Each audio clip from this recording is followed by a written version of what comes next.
ஒரு காட்டுல ஒரு முனிவர் இருந்தார். ஒரு நாள் அவரை தேடிட்டு 4 பேர் வந்தாங்க. சுவாமி, எங்களுக்கு ரொம்ப நாளா ஒரு சந்தேகம்னாங்க. என்னன்னு கேட்டார். இந்த உலகத்துல எவ்வளவோ காரியங்கள் நடக்குது, எது நியாயம் எது அநியாயம் அப்படின்னு புரிஞ்சுக்க முடியலன்னாங்க. அது யாராலையும் புரிஞ்சுக்க முடியாதுன்னார் முனிவர். வந்தவங்களுக்கு ஆச்சரியமா போச்சு, ஒரு மாதிரியா பார்த்தாங்க. இதை முனிவர் கவனிச்சார். சரி, புறப்படுங்க என்னோடன்னார். எங்கன்னு கேட்டாங்க. இப்போ உங்க 4 பேரையும் ஒரு புஷ்பக விமானத்தில் அழைச்சிட்டு போறேன். இந்த உலகத்தில் சர்வசாதாரணமாக நடக்கக்கூடிய ஒரு காட்சியை உங்களுக்கு காட்ட போறேன். நீங்க பார்க்க போற அந்த காட்சி நியாயமா அநியாயமா அப்படிங்கிறத என்கிட்ட சொல்லணும். நீங்க சரியான பதில் சொன்னா புஷ்பக விமானத்தில் தொடர்ந்து பிரயாணம் பண்ணலாம். தவறான பதில் சொன்னா இந்த புஷ்பக விமானம் உங்களை கீழே தள்ளி விட்டுரும் அப்படின்னார். 4 பேருக்கும் பயம்தான். இருந்தாலும் முனிவர் கூப்பிடுறாரு அப்படின்னு சொல்லி புறப்பட்டாங்க. அவங்க எல்லாரும் புறப்பட்டு ஒரு காட்டு வழியாக போய்கிட்டு இருக்கிறாங்க. புஷ்பக விமானத்தில் அங்கே நடக்கிற ஒரு காட்சியை காட்டுறார் முனிவர். அதோ அங்கே பாருங்கன்னார். அந்த விமானத்தில் இருந்தபடியே எல்லாரும் கீழே குனிஞ்சு பார்க்குறாங்க.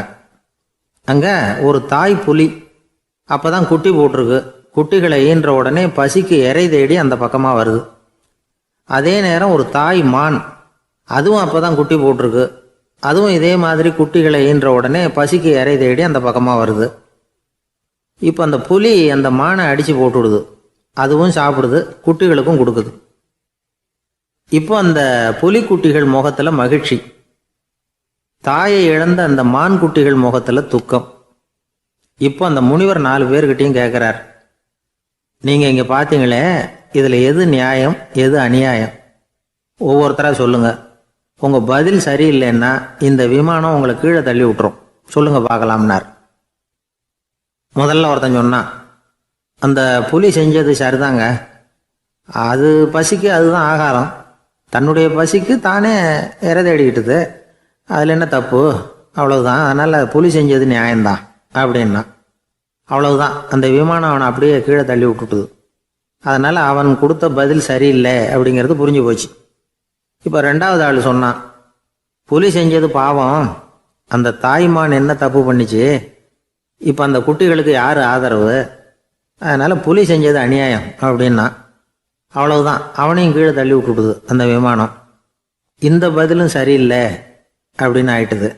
இப்போ 3வது ஆள் வந்தான். முதல்ல 2 பேர் கீழே விழுந்ததை பார்த்துக்கிட்டு இருந்தான். அதனால் அவன் சொன்னான், ரெண்டுமே நியாயம்தாங்க. புலி இறை தேடினதும் இயற்கை, அதுக்கு மான் இறையானதும் இயற்கை. அதனால் இதில் ஒன்றும் தப்பு இல்லைன்னா. அவ்வளவுதான், அவனையும் அந்த விமானம் கீழே பிடிச்சி தள்ளி விட்டுது. இப்போ 4வது ஆள் வந்தான். முனிவர் கேட்டார், நீயாவது சொல்லுப்பா, இந்த செயலில் எது நியாயம்னார். அவன் தெளிவாக பதில் சொன்னான். அதாவது என்ன சொன்னான்னா, எனக்கு தெரியல அப்படின்னா. அவனை விமானம் கீழே தள்ளலை, சௌரியமாக அழைச்சிட்டு போட்டுது. இவனும் பிரயாணம் சௌக்கியமாக பண்ணானான். ஆக இதுதான் சரியான பதிலுங்கிறத முனிவர் உணர்த்தினார். இந்த கதையிலிருந்து நாம் புரிஞ்சுக்க வேண்டியது என்னன்னா, இந்த உலகத்தில் எவ்வளவோ காரியங்கள் நடக்குது. அதெல்லாம் ஏன் அப்படி நடக்குதுங்கிறதுக்கு எப்பேற்பட்ட பண்டிதராலும் பதில் சொல்ல முடியாது. தெரியாததை தெரியாதுன்னு ஒத்துக்கிட்டா வாழ்க்கை பிரயாணம் சுகமாக இருக்கும். அதனால் தேவையில்லாத விஷயங்களை புரிஞ்சுக்கிறதுக்கு நேரத்தை செலவு பண்ணிகிட்டு இருக்கக்கூடாது. வாழ்க்கையை குழப்பிக்க கூடாது. வாழ்க்கைக்கு தேவையானது என்னவோ அதை மட்டும் புரிஞ்சுக்கிட்டா போதும். இந்த காலத்து ஆள் ஒருத்தன் ஒரு பெரியவரை தேடி வந்தான். ஐயா, ஒரு சந்தேகம்னா. என்ன உன்னுடைய சந்தேகம்னார். பகுத்தறிவுன்னா என்ன, விதின்னா என்ன அப்படின்னு கேட்டான். இதுக்கு அவரு, இப்போ உன்னுடைய வலது காலை தூக்குன்னார். தூக்கினான். சரி, இப்போ உன்னுடைய வலது காலை கீழே இறக்காம உன்னுடைய இடது காலையும் தூக்குன்னார். தூக்கினான். பொத்துன்னு கீழே விழுந்துட்டான். பெரியவர் சொன்னார், உன்னால் ஒரு காலை தூக்க முடிஞ்சுது, அதுதான் பகுத்தறிவு. 2 கால்களையும் ஒரே சமயத்தில் தூக்குனா அடிபடும், அப்படிங்கிறது தான் விதி அப்படின்னு விளக்கம் கொடுத்தார். இவன் தன்னுடைய விதியை நொந்துக்கிட்டே இடுப்பை பிடிச்சிக்கிட்டு அங்கேருந்து நடந்து போயிட்டானான். ஒரு ஊரில் ஒரு கோயில் இருந்தது. ரொம்ப பழைய கோயில். உள்ளே போகிறதுக்கே பயமாக இருக்கும். எந்த நேரத்தில் இடிஞ்சு விழுந்துருமோ அப்படிங்கிற பயம். அப்படி இருந்ததுனால யாரும் துணிஞ்சு சாமி கும்பிடுறதுக்கு அங்கே போகிறதில்ல. கோயிலுக்கு வர்ற கூட்டம் கொஞ்சம் கொஞ்சமாக குறைய ஆரம்பிச்சுட்டுது. கோயில் நிர்வாகிகள் எல்லாரும் கூடி உட்காந்து பேசினாங்க. என்ன பண்ணலாம்னு யோசனை பண்ணாங்க. எந்த இடம் மோசமாக இருக்கோ அந்த இடத்த பழுது பார்த்தாங்க. அங்கே இங்கே வர்ணத்தை பூசி கொஞ்சம் அழகுபடுத்தி பார்த்தாங்க. ஏதோ இந்த ஊரில் கோயில்னு ஒன்று இருக்குது, அது மக்களுக்கு தெரியணும் அப்படிங்கிறதுக்காகத்தான் இப்படிலாம் பண்ணாங்க. இருந்தாலும் கோவில் இருக்கிற நிலைமை மக்களுக்கு தெரியும், அதனால் அங்கே வர்றது குறைச்சிக்கிட்டாங்க அவங்க. ஒரு கட்டத்தில் யாருமே வர்றதில்லை, நிலைமை அந்த அளவுக்கு ஆயிட்டுது. மறுபடியும் கோவில் நிர்வாகிகள் கூட்டம் நடந்தது. இந்த கூட்டம் கூட கோயிலுக்கு உள்ளே நடக்கலை, இடிஞ்சு விழுந்துருமோங்கிற பயம். அதனால் வெளியில தான் உட்காந்து கூட்டத்தை நடத்தினாங்க. ஏன்னா உள்ளே போகிறதுக்கு அவங்களுக்கும் துணிச்சல் கிடையாது, எந்த நேரமும் விழுந்துரும் போல் இருந்தது அது. அது வழியாக போகிறவங்க கூட வேகமாக அந்த இடத்த கடந்து போக ஆரம்பிச்சிட்டாங்க. கோவில் நிர்வாகிகள் வெளியில் உட்காந்து கூட்டம் போட்டாங்க இல்லையா, அந்த கூட்டத்தில் 4 தீர்மானங்களை நிறைவேற்றினாங்க. அது என்ன 4 தீர்மானம்னா, முதல் தீர்மானம், இந்த கோவிலை இடிப்பது அப்படிங்கிற முடிவை இந்த கமிட்டி மிகவும் வருத்தத்துடன் ஏற்றுக்கொள்ளுகிறது அப்படின்னு நிறைவேற்றினாங்க. இதுக்கு பதிலாக இன்னொரு கோவிலை உடனடியாக கட்டி முடிச்சுடணுங்கிறது 2வது தீர்மானம். 3வது தீர்மானம் என்ன தெரியுமா, பழைய கோவிலின் கதவுகள், அதிலிருந்து பிரித்து எடுக்கிற செங்கல், இதையே புது கோவில் கட்டுவதற்கு பயன்படுத்தி கொள்ள வேண்டியது. பழைய கோவில் இருந்த மாதிரியே அதே வடிவத்தில் புது கோவிலையும் கட்ட வேண்டியது. பழைய கோவிலின் அஸ்திவாரத்தை அப்படியே வச்சுக்கிட்டு அதுக்கு மேலே நாம் கோயிலை கட்டிக்க வேண்டியது. இதுதான் 3வது தீர்மானம். இதையும் கமிட்டி முழு மனசோடு ஏற்றுக்கிட்டது. இது வரைக்கும் சரி. இப்போ அந்த கமிட்டி 4வதாக ஒரு முக்கியமான தீர்மானத்தை கொண்டுகிட்டு வந்து அதையும் ஏகமனதாக நிறைவேற்றி விட்டது. அது என்ன தீர்மானம்னா, புதிய கோவில் கட்டி முடிக்கிற வரைக்கும் பழைய கோவிலை இடிக்கிறதில்லை அப்படிங்கிற தீர்மானம். எப்படி இருக்குது பாருங்க இது. பழசை இடிக்காத வரையில் அதே இடத்துல புதுசாக எப்படி கட்ட முடியும்? பல விஷயங்களில் நாம் நடந்துக்கிற முறையும் இப்படி தான் இருக்குதான். வாழ்க்கையில் முன்னேறணும்னு ஆசைப்படுவோம், அதே நேரத்தில் அந்த முன்னேற்றத்துக்கு எது தடையாக இருக்கோ அதை விட்டு விடுறதுக்கும் மனசு வராது. வெளிநாட்டில் ஒரு பெரிய விருந்து நடந்துக்கிட்டு இருந்துதான். எல்லாரும் மது கோப்பையும் கையுமா அலைஞ்சிக்கிட்டு இருக்கிறாங்க. ஒருத்தர் மட்டும் கையில் எதுவும் இல்லாமல் ரொம்ப நல்ல பிள்ளையா சாதுவா ஒரு ஓரமாக தனியாக உட்காந்துருக்கிறார். அவர்கிட்ட நெருங்கி வாங்க மது சாப்பிடலாம் அப்படின்னு கூப்பிட்டாங்களாம். என்னை வற்புறுத்தாதீங்க, நான் என் மனசுக்குள்ள உறுதியாக தீர்மானம் பண்ணிவிட்டேன் அப்படின்னாராம். என்ன தீர்மானம் பண்ணியிருக்கீங்க அப்படின்னு கேட்டிருக்காங்க. ஏற்கனவே முழு போதையில் இருக்கும் பொழுது மறுபடியும் மது கோப்பையை தொடரதில்லை அப்படின்னு தீர்மானம் பண்ணியிருக்கேன் அப்படின்னாராம். ஒரு ஊரில் ஒரு பெரியவர் இருந்தார். ஒரு நாள் அவரை தேடி ஒருத்தர் வந்தார். ஐயா, நான் கடவுளை பரிபூர்ணமாக நம்புகிறேன் அப்படின்னார். சரி, அந்த நம்பிக்கை உனக்கு எப்படி வந்ததுன்னு கேட்டார் இவர். அவர் சொல்ல ஆரம்பித்தார். ஐயா, எனக்கு கல்யாணம் ஆகி 10 வருஷம் ஆச்சு, ஆனாலும் குழந்தை பாக்கியம் இல்லை. அதுக்கு என்ன காரணமாக இருக்கும்னு நான் யோசனை பண்ணிகிட்டு இருந்தப்போ நண்பர் ஒருத்தர் ஒரு ஆலோசனை சொன்னார். உனக்கு மதப்பற்று இல்லை, எந்த கடவுளையுமே நம்ப மாட்டேங்கிற, அதுதான் காரணம். கடவுளை நம்பு, உனக்கு குழந்தை பாக்கியம் கிடைக்கும் அப்படின்னார். அவர் அப்படி சொன்னாரே தவிர எனக்கு சந்தேகம்தான். இருந்தாலும் அவர் சொன்னபடியும் நடந்து தான் பார்ப்போமே அப்படின்னு முடிவு பண்ணேன். கடவுளை நம்ப ஆரம்பித்தேன். அந்த வருஷமே அழகான ஆண் குழந்தை பிறந்தது. எல்லாம் இறைவன் அருள் அப்படின்னார். இவர் இப்படி சொன்னதை கேட்டதும் அந்த பெரியவர் சொன்னார், நீ சொல்கிறதெல்லாம் சரிதான், இருந்தாலும் இந்த காலத்தில் எந்த ஒரு காரியமாக இருந்தாலும் அதை சோதனை செஞ்சு பார்த்துட்டு தான் ஒரு முடிவுக்கு வந்து சேர முடியும். அறிவுபூர்வமான முடிவு அதுவாக தான் இருக்கும். அறிவியல் சோதனைகள் அப்படித்தான். ஒரு குறிப்பிட்ட விஷயத்தை பற்றி எத்தனை தடவை சோதனை பண்ணாலும் ஒரே முடிவு தான் கிடைக்கணும், அதுதான் சரியாக இருக்கும். அதனால் இப்போ மறுபடியும் ஒரு சோதனைன்னார். என்ன செய்யணும் அப்படின்னு கேட்டார் இவர். கடவுள்கிட்ட ஒரு பெண் குழந்தை வேணும்னு கேளு. முதல்ல ஆண் குழந்தைய கொடுத்தது மாதிரியே இப்போ ஒரு பெண் குழந்தையையும் கொடுக்குறாரா பார்க்கலாம் அப்படின்னார். சரின்னு சொல்லி இவர் அதே மாதிரி முயற்சி பண்ணினார். அதுக்கப்புறம் அவர் இந்த பெரியவர்கிட்ட வரவே இல்லை. கொஞ்ச காலம் கழித்து இவரே அவரை தேடிட்டு போய் கதவை தட்டினார். அவர் கதவை திறந்தார். என்ன ஆச்சு, கடவுள் கண் திறந்தாரா அப்படின்னு கேட்டார். அவர், அந்த சமாச்சாரம்லாம் நமக்கு வேணாம் சார், முதல் தடவை அது ஏதோ தற்செயலாக ஏற்பட்ட ஒரு சாதகம். இப்போ நீங்கள் 2வது தடவை சொன்ன பிறகு தினமும் கடவுளை வேண்டிக்கிட்டு தான் இருக்கிறேன், ஒன்றும் நடக்கலை அப்படின்னார் ரொம்ப விரக்தியாக. ஒரே ஒரு தோல்வியில் உங்கள் நம்பிக்கையெல்லாம் பறந்து போயிடுது பார்த்தீங்களா அப்படின்னார் அந்த பெரியவர். எல்லாம் நல்ல விதமாக நடக்கிற வரைக்கும் நம்பிக்கை, எதிர்பார்த்தது தோல்வியில் முடிஞ்சுட்டுதுன்னா அவநம்பிக்கை. மற்றவர்கள் பேரில் வைக்கிற நம்பிக்கை எந்த நேரத்திலையும் விவகாரமாகி விடக்கூடிய சாத்தியம் உண்டு. நாம் நம்பிக்கை வைக்க வேண்டியது நம்ம கிட்ட தான். நமக்குள்ளே இருக்கிறார் கடவுள். எனவே நம்ம பேரில் நாம் வைக்கிற நம்பிக்கை தான் உண்மையான கடவுள் பக்தி. நிபந்தனையற்ற நம்பிக்கையாக அது இருக்கணும். எல்லாம் நல்லபடியாக நடந்துக்கிட்டு இருந்தா எந்த முட்டாளுக்கும் நம்பிக்கை வரத்தான் செய்யும் அப்படிங்கிறது ஒரு பெரிய ஒரு கருத்து.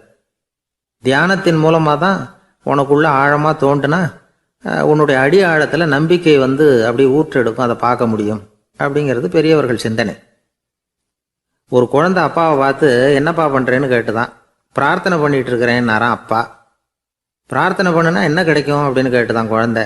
எல்லாம் கிடைக்கும் அப்படின்னாரான் அப்பா. நீ வச்சிருக்கிறிய பேனா அது கூட கிடைக்குமான்னு கேட்டுதான் குழந்தை. கிடைக்குமேன்னு இருக்கார். அப்படின்னா அந்த பேனாவை என்கிட்ட கொடுத்துரு, நீ பிரார்த்தனை பண்ணி வேற பேனா வாங்கிக்கோ அப்படின்னு தான் அந்த குழந்தை.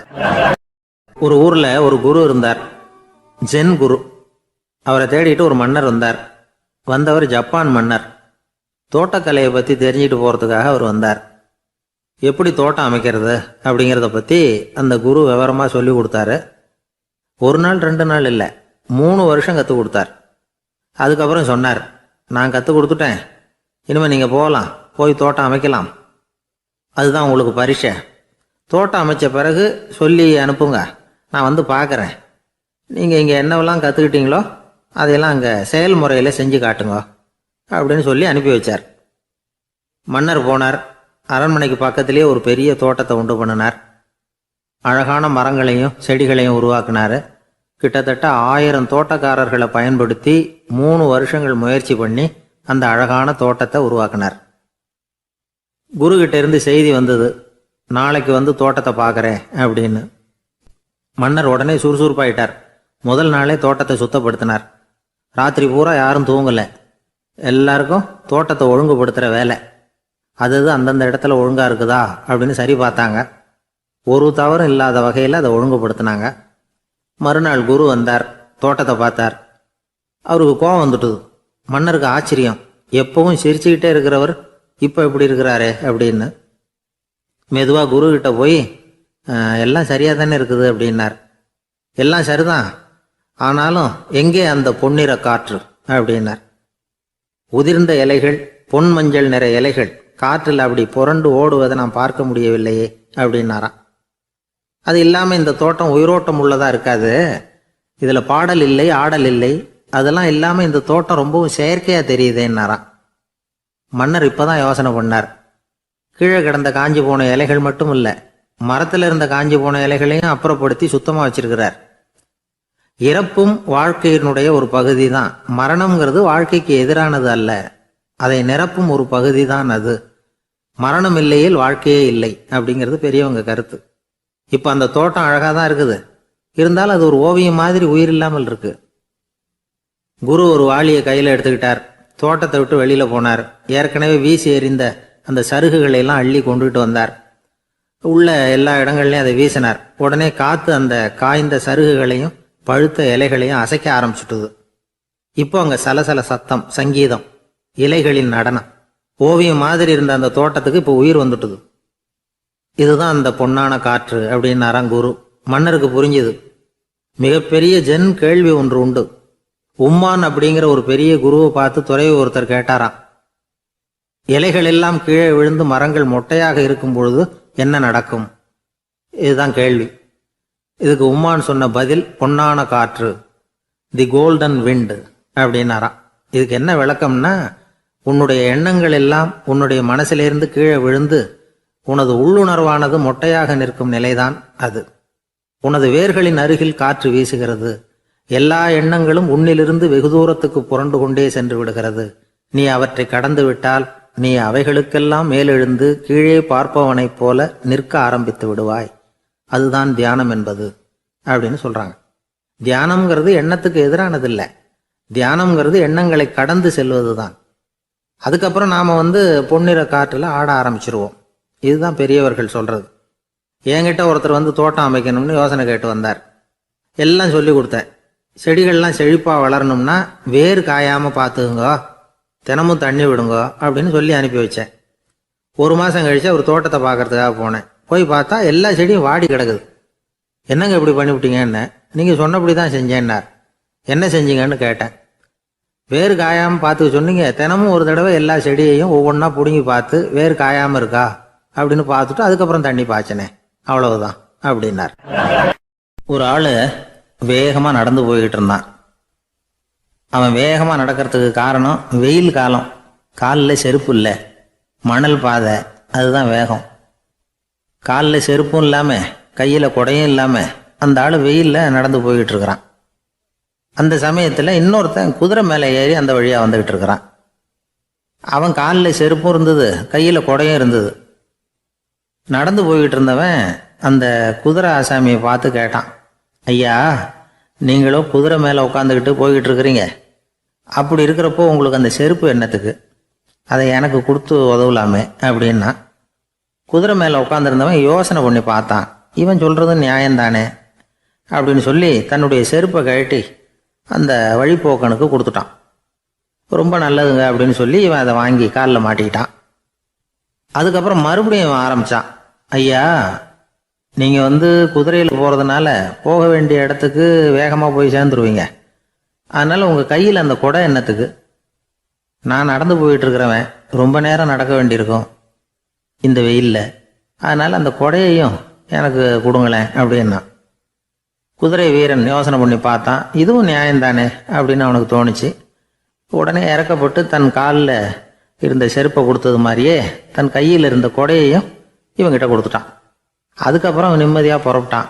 இப்போ மறுபடியும் கை தட்டி அவனை நிறுத்தினான். கீழே நின்றுட்டு இருந்தவன், என்னப்பா ஏன் என்ன நிறுத்தின, இன்னும் ஏதாவது வேணுமா உனக்கு அப்படின்னா குதிரையில் இருந்தவன்.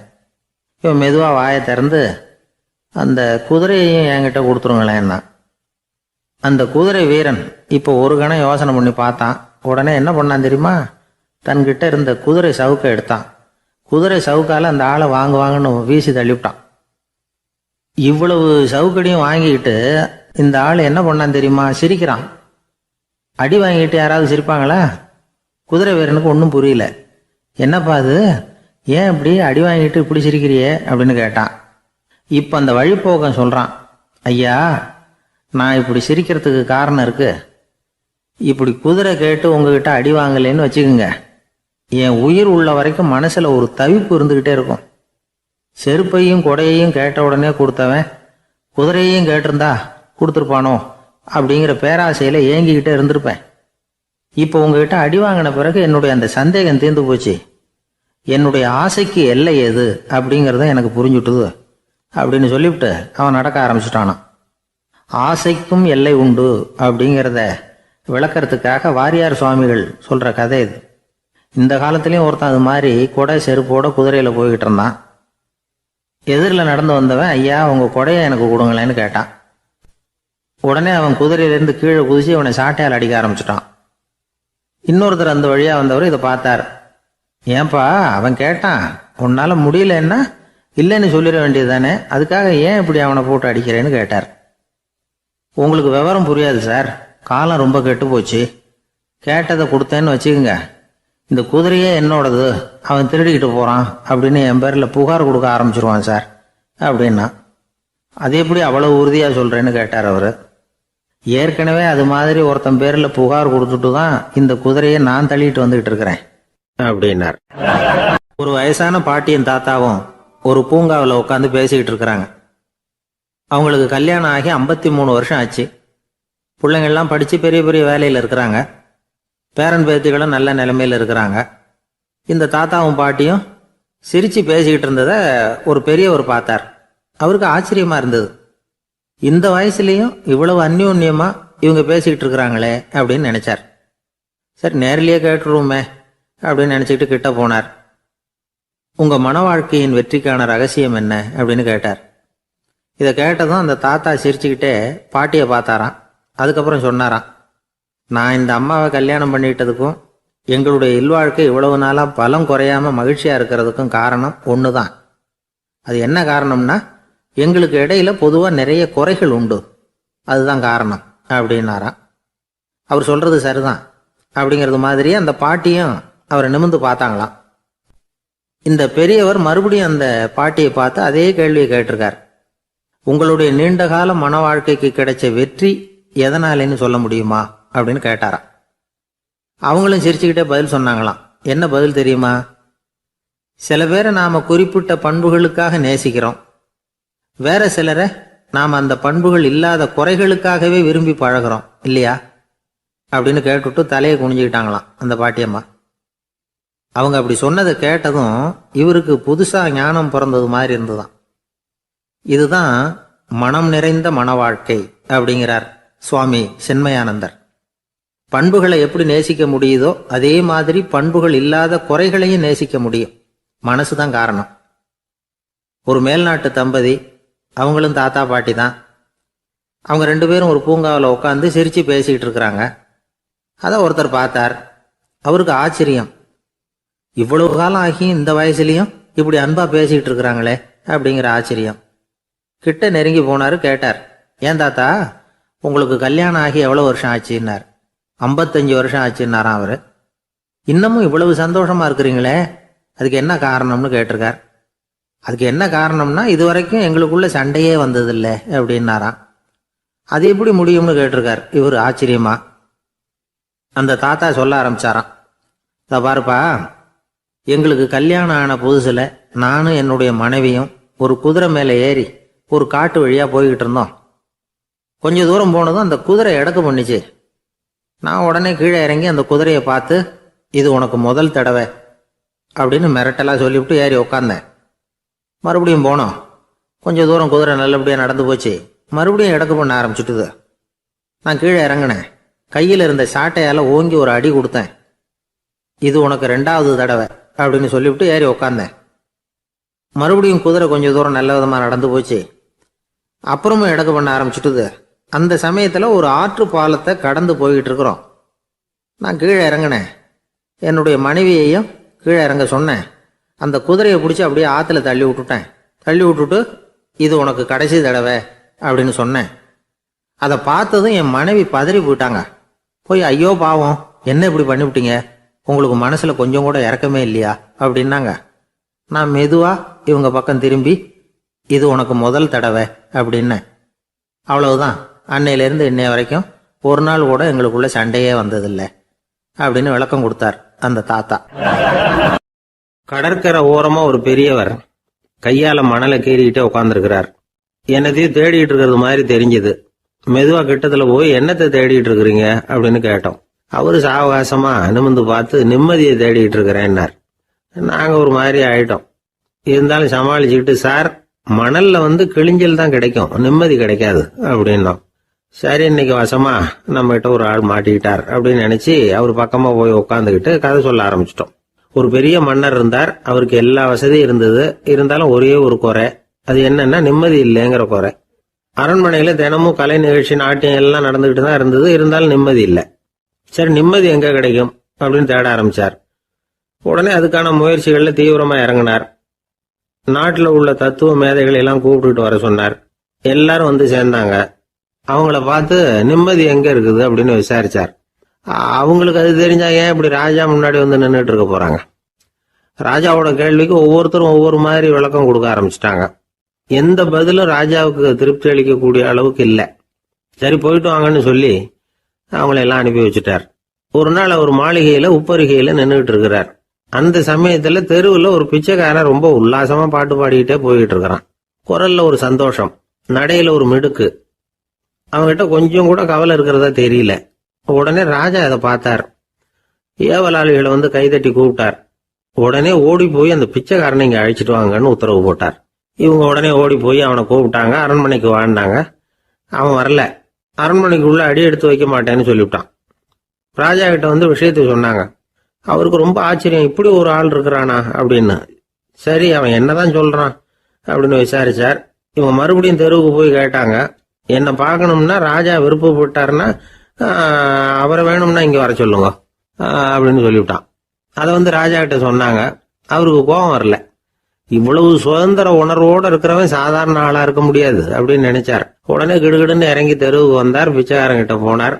நீ கவலைப்படாம சந்தோஷமா பாடிக்கிட்டு போறியே, அது எப்படி முடியுது உன்னால அப்படின்னு கேட்டார். ஏன் அப்படி கேக்குறீங்கன்னா, அவன் அதுக்கு இல்ல, எனக்கு அரண்மனையில எவ்வளவோ சுகபோகங்கள்லாம் இருக்கு, இருந்தாலும் நிம்மதி இல்ல. இது ஏன்னு எனக்கு தெரியல. இந்த தேசத்துல உள்ள அறிஞர்களை எல்லாம் கூப்பிட்டு கேட்டு பார்த்துட்டேன், அவங்களுக்கும் தெரியல. உன்னை கேட்டா தெரியும்னு நினைச்சேன், அதனாலதான் சந்திக்கிறதுக்கு ஆசைப்பட்டேன். ஆனா நீ வரமாட்டேன்னுட்டியே அப்படின்னார். பிச்சைக்காரன் கடகடன்னு சிரிக்க ஆரம்பிச்சிட்டான். மகிழ்ச்சிக்கும் உங்களுக்கும் தடையா இருக்கிறது இந்த மாளிகை தான். இதை விட்டுட்டு வெளியில வந்துட்டா நிம்மதி தேடிட்டு வந்துடும்னா. நான் அரசன், எனக்குன்னு கடமைகள் இருக்கு, அதையெல்லாம் விட்டுட்டு எப்படி வர முடியும்னார் ராஜா. ரெண்டும் ஒரே நேரத்துல கிடைக்கணுங்கிறது முடியாத காரியம். உங்க சுகபோகத்துக்கு விலையாதான் உங்க நிம்மதியை கொடுத்துக்கிட்டு இருக்கிறீங்க. என்ன பாருங்க, என்கிட்ட எதுவும் இல்லை, அதனால எதுவும் போயிடுமோங்கிற பயமும் இல்லை, நிம்மதியா இருக்கிறேன் அப்படின்னா அவன். ராஜா உடனே சந்தோஷப்பட்டு தன்னுடைய மேலங்கியை எடுத்து அவனுக்கு பரிசா கொடுத்தாரான். அவன் சிரிச்சுக்கிட்டே அதை வாங்க மாட்டேன்னு விட்டானான். இதை நீங்க எனக்கு கொடுக்கறதுனால எந்த பயனும் இல்லை, அதே நேரத்துல அதை வாங்கிக்கிட்டேன்னா அடுத்த வினாடியிலிருந்து அதை எப்படி காப்பாத்துறதுங்கிற கவலை எனக்கு வந்து சேர்ந்துடும், அப்புறம் தூக்கம் வராது, நிம்மதி போயிடும் அப்படின்னானா. சொல்லிவிட்டு அவன் பாட்டுக்கு சந்தோஷமா பாடிக்கிட்டே போயிட்டான். நிம்மதி எங்க இருக்குங்கிறதையும் ராஜா தெரிஞ்சுக்கிட்டார். அந்த இடத்துக்கு தன்னால போக முடியாதுங்கிறதையும் அவர் புரிஞ்சுக்கிட்டார். இப்படி இந்த கதைய அந்த கடற்கரையில மணலை கீறிக்கிட்டே உட்கார்ந்துருந்தார அந்த பெரியவர்கிட்ட சொல்லி முடிச்சோம். அவர் முகத்துல ஒரு தெளிவு தெரிஞ்சது. எங்களை நிமிர்ந்து பார்த்தார். ரொம்ப நன்றிங்க, இப்ப எனக்கு தெரிஞ்சு போச்சு, நிம்மதி வேணும்னா அதுக்கு என்ன பண்ணணும்னு இப்ப நல்லா புரிஞ்சுக்கிட்டேன் அப்படின்னார். என்ன புரிஞ்சுக்கிட்டீங்கன்னு கேட்டோம். இனிமே இந்த பக்கம் வந்தா உங்க கண்ணுல படாத இடமா பார்த்து உட்காரணும்னு புரிஞ்சுக்கிட்டேன் அப்படின்னார். ஒரு சன்னியாசி, அவரு ஒரு நாள் ஒரு கனவு கண்டாராம். அந்த கனவுல அவர் சொர்க்கத்துக்கு போறார். அங்க ஒரு பெரிய திருவிழா நடந்துகிட்டு இருக்குது. எங்க பார்த்தாலும் அலங்கார வளைவுகள், வண்ணமயமான விளக்குகள், பாதைகள் பூரா மலர்கள், எல்லா கட்டடங்களும் ஒளிமயம். அவ்வளவு கோலாகலமா பிரம்மாண்டமா அந்த திருவிழா நடந்துகிட்டு இருக்குது. அது என்ன திருவிழாங்கிறது இந்த சன்னியாசிக்கு புரியல. அங்க எதிரில் வந்துகிட்டு இருந்த ஒருத்தரை நிறுத்தி, என்ன விசேஷம் இங்க அப்படின்னு விசாரிச்சாராம். உனக்கு தெரியாத விஷயம், இன்னைக்கு இறைவனுக்கு பிறந்த நாள், அதை தான் எல்லாரும் சேர்ந்து கொண்டாடுறோம். இதுக்காக பிரம்மாண்டமான ஊர்வலம் ஒன்று வரப்போகுது, இறைவனே அந்த ஊர்வலத்தில் கலந்துக்கிறார் அப்படின்னார் அவர். உடனே அந்த சன்னியாசி ஒரு மரத்து நிழல்ல ஒதுங்கி நின்றுக்கிட்டார். ஊர்வலம் வந்துகிட்டு இருக்குது. முதல்ல ஒரு குதிரை வந்துகிட்டு இருக்கு, அது மேலே ஒருத்தர் உட்காந்துருக்கிறார். அவருக்கு பின்னாடி நிறைய பேர் கூட்டமாக வந்துகிட்டு இருக்கிறாங்க. இவ்வளவு கூட்டம் இவர் பின்னாடி வருதே, யார் இவர் அப்படின்னு கேட்டார். ஒரு மதத்தின் பெயரை சொல்லி, இவர் அந்த மதத்தின் தலைவர், அவரை பின்பற்றுகிற மக்கள் கூட்டம் பின்னாடி வந்துகிட்டு இருக்குது அப்படின்னு விவரம் சொல்லியிருக்கிறாங்க. இவங்களுக்கு அடுத்தபடியா இன்னொரு குதிரையில ஒருத்தர் வந்துகிட்டு இருக்கிறார். அவருக்கு பின்னாடி ஏகப்பட்ட கூட்டம். இவர் யாருங்க அப்படின்னு கேட்டிருக்காரு சன்னியாசி. அங்க இருக்கிறவங்க விவரம் சொல்லியிருக்கிறாங்க. இன்னொரு மதத்தின் பெயரை சொல்லி, இவர் அந்த மதத்தினுடைய தலைவர், அவர் வழியை பின்பற்றுகிறவர்கள் அவர் பின்னாடி கூட்டமா வந்துகிட்டு இருக்கிறாங்க அப்படின்ட்டு இருக்காங்க. இப்படி ஒவ்வொருத்தரா குதிரை மேல வந்துகிட்டே இருக்கிறாங்க. அவங்கள பின்பற்றியும் ஒவ்வொரு கூட்டம் வந்துகிட்டே இருக்குது. அந்த பெரிய ஊர்வலம் அது பாட்டுக்கு போயிட்டு இருக்குது. கடைசியா அது முடிஞ்சது ரொம்ப நேரம் கழிச்சு. அதுக்கப்புறம் கொஞ்சம் நேரம் கழிச்சு ஒரு வயசான ஆள் குதிரை மேல வந்துகிட்டு இருக்கிறார். ஆனா அவருக்கு பின்னாடி யாருமே இல்லை. அவர் பரிதாபமா தனியா வந்துகிட்டு இருக்கிறார். அவர் அந்த ஊர்வலத்தை சேர்ந்தவரா இல்லையாங்கிறதே தெரியல. இவர் யாரு, இவர் ஏன் இப்படி தனியா வந்துகிட்டு இருக்கிறார் அப்படின்னு கேட்டிருக்காரு அந்த சன்னியாசி. என்னது இப்படி கேட்குறீங்க, இவர் தான் கடவுள், இவருக்காக தான் இன்னைக்கு இந்த ஊர்வலமே நடக்குது, இவருக்கு தான் இன்னைக்கு பிறந்த நாள், முன்னாடி போகிற ஊர்வலம் பூரா இவருடைய பிறந்த நாளை கொண்டாடுறதுக்காக தான் அப்படின்ட்டு இருக்காங்க. இதை கேட்டதும் அந்த சன்னியாசிக்கு திடுக்குன்னு தூக்கி போட்டிருக்கு. இது வரைக்கும் கனவு கண்டுகிட்டு இருந்தவர் முடிச்சுக்கிட்டார். அதுக்கப்புறம் தான் யோசிச்சு பார்த்துருக்கார். உண்மைதான், மக்கள் எல்லாரும் பக்தி மார்க்கத்தில் போகிறதா நினச்சிக்கிட்டு பாதம் மாறி போயிட்டு இருக்கிறாங்க. கடவுளை பின்பற்றுவதாக நினைக்கிறாங்க பக்தர்கள். ஆனால் கடவுளுக்கு பின்னாடி யாருமே இல்லை. இன்னமும் இயல்பா இதை பற்றி யோசிச்சு பார்த்தா, உண்மைக்கு பின்னாடி தான் நான் போய்கிட்டு இருக்கேன் அப்படின்னு நிறைய பேர் சொல்கிறாங்க. ஆனால் அந்த உண்மை அனாதையாக போய்கிட்டு இருக்குது. அப்படி ஆயிட்டுது உலகம். இந்த காலத்துலேயும் ஒரு ஊர்வலம், ஒரு பெரிய மனுஷருக்கு பிறந்த நாள் விழா. அவர் குதிரை மேலே ஏறி முன்னாடி போயிட்டு இருக்கிறார். அவருக்கு பின்னாடி ஒரு 100 பேர் தொண்டர்கள் அவங்க பாட்டுக்கு போகிறாங்க. எல்லாம் பணம் கொடுத்து ஏற்பாடு பண்ணவங்க. எல்லாம் பணம் வாங்கிட்டு பின்னாடி போயிட்டு இருக்கிறாங்க. கொஞ்சம் தூரம் நடந்ததும் கால் வலிக்க ஆரம்பிச்சுட்டுது. ஒவ்வொருத்தரும் அப்படியே ஒதுங்க ஆரம்பிச்சுட்டாங்க. அதான் முன்னாடியே பணம் கிடைச்சிட்டுதே, இனிமேல் ஒதுங்கினா என்னன்னு ஒதுங்கிட்டாங்க. ஒரு கட்டத்தில் குதிரையில் போகிறவர் தற்செயலாக திரும்பி பார்க்குறாரு, பின்னாடி யாருமே இல்லை, எல்லாரும் ஓடி போயிட்டாங்க. ஒரே ஒரு ஆள் மட்டும் ரொம்ப விசுவாசமாக பின்னாடி நடந்து வந்துக்கிட்டு இருந்தாங்க.